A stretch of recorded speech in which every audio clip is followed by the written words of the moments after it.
La récupération après l'effort, c'est un sujet brûlant pour tous les sportifs.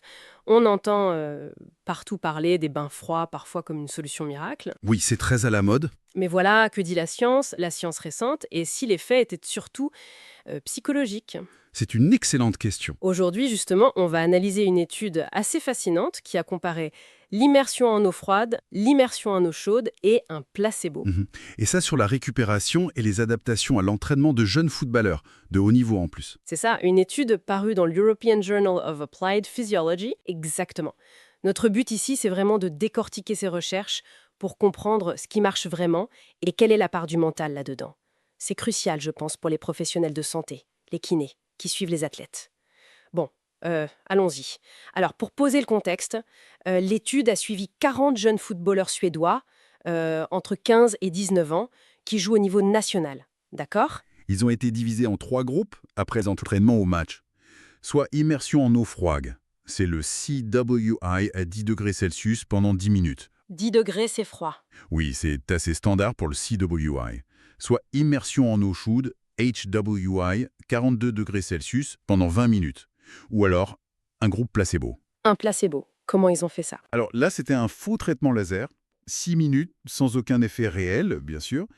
Mais le point très important, c'est qu'on a dit à tous les participants que les 3 méthodes étaient potentiellement efficaces. Ah, pour induire un effet d'attente, une croyance similaire dans chaque groupe. Malin. Exactement. Et l'étude avait 2 volets. Regarder les effets juste après un match de foot simulé, très intense, et puis les effets à plus long terme, après 15 semaines d'utilisation régulière, environ 2 fois par semaine pendant la saison d'entraînement. Ok, très clair.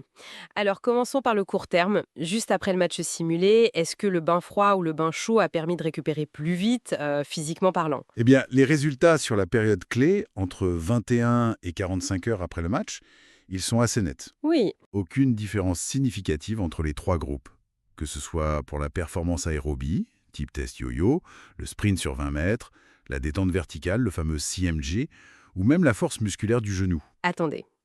Aucune différence statistique entre le froid, le chaud et le faux laser. Aucune différence statistiquement significative. La récupération était similaire dans les 3 groupes.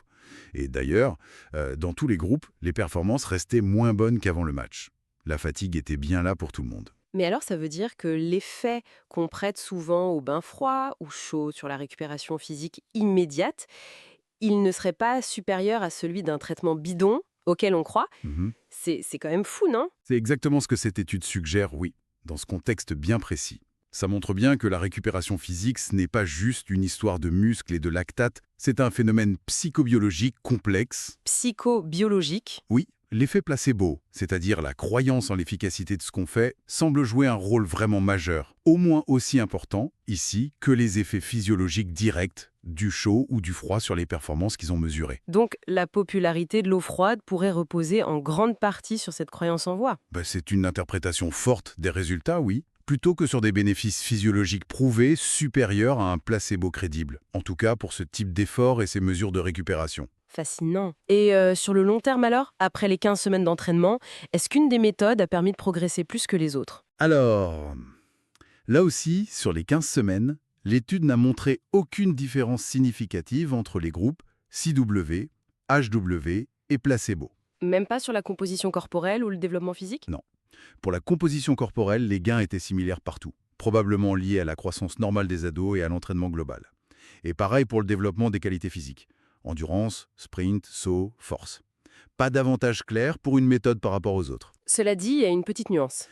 Une tendance, qui n'était pas statistiquement significative, mais qu'il faut noter. Ah oui, laquelle? Le groupe eau froide, le CW, semblait montrer la progression la plus faible sur certains tests neuromusculaires, comme la force et le sprint. Ah, carrément, le froid pourrait freiner un peu les progrès. C'est une hypothèse. Faut être très prudent, hein, ce n'était pas significatif. Mais ça fait écho et d'autres recherches qui suggèrent qu'utiliser le froid de manière très répétée, juste après l'exercice, pourrait potentiellement atténuer certaines adaptations musculaires, notamment celles liées au gain de force. C'est une piste à surveiller. D'accord, c'est une information importante. Et quelles sont les limites de cette étude? Ce qu'il faut garder en tête avant de, disons, jeter tous les bacs à glaçons. Oui, très important les limites. D'abord, il n'y avait pas de groupe contrôle pur, c'est-à-dire un groupe qui aurait juste fait du repos passif sans rien d'autre. Ensuite, la croyance individuelle des joueurs dans chaque méthode n'a pas été mesurée directement, même si on a essayé de l'induire. Hmm, hmm. Et surtout, le contexte. L'étude a été faite par temps frais, en Suède. Le match simulé était à moins de 9 degrés Celsius. Les entraînements l'hiver tournaient autour de 5 degrés Celsius. Ah oui, ça change tout peut-être. Ça pourrait. Dans un climat chaud, où le but est d'évacuer la chaleur corporelle, l'immersion froide pourrait avoir des bénéfices bien plus marqués qu'ici. Et puis, évidemment, on parle de jeunes footballeurs masculins. Les résultats pourraient être différents chez des adultes, des femmes ou dans d'autres sports. Bien sûr. Logique. Alors, concrètement, pour les professionnels qui nous écoutent, les kinés, les prépas physiques, quel message pratique on peut tirer de tout ça? Le message principal, je crois, c'est qu'il faut vraiment une approche individualisée et qui tient compte du contexte. Il n'y a pas une recette miracle qui marche pour tout le monde, tout le temps. Book, adapté en fonction de la météo, par exemple. Oui, considérer l'environnement. Par temps froid, l'intérêt du CWO est peut-être moins évident que par temps chaud. Mais surtout, et c'est peut-être le plus important, intégrer la préférence et la croyance de l'athlète. Ah, le fameux facteur psychologique revient. Exactement. Si un athlète est convaincu que le bain froid lui fait du bien, qu'il se sent mieux après et qu'il le tolère sans problème, pourquoi l'en priver? Mais cette étude nous dit aussi qu'une autre méthode, même si elle agit comme un placebo, pourrait être tout aussi efficace sur la récupération mesurée. Surtout si l'athlète y croit et s'y sent bien. C'est ça. Surtout si l'alternative, comme le froid intense, est source d'inconfort majeur ou de stress pour lui. L'adhésion de l'athlète, son confort, sa perception, tout ça compte énormément. Donc, pour résumer, pour ces jeunes footballeurs s'entraînant au frais, ni le froid ni le chaud n'ont vraiment fait mieux qu'un placebo crédible pour la récupération après un match ou pour les gains à long terme.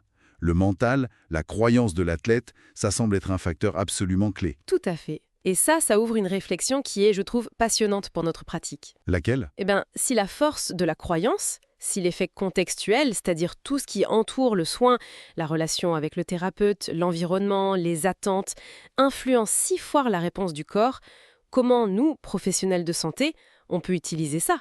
Utiliser l'effet placebo, mais de manière éthique. Voilà. Comment exploiter cet effet contextuel de manière structurée, éthique, pour optimiser non seulement la récupération perçue, mais aussi le bien-être général et, qui sait peut-être même, la performance réelle de nos athlètes.